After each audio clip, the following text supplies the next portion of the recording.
मैं विधानसभा के सदस्य निर्वाचित हुई हूँ। मैं ईश्वर से शपथ लेती हूँ।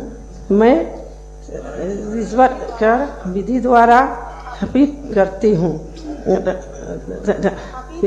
हुई हूँ। संविधान के प्रति सच्ची बोलिए ना अनुसार दूंगी। हाँ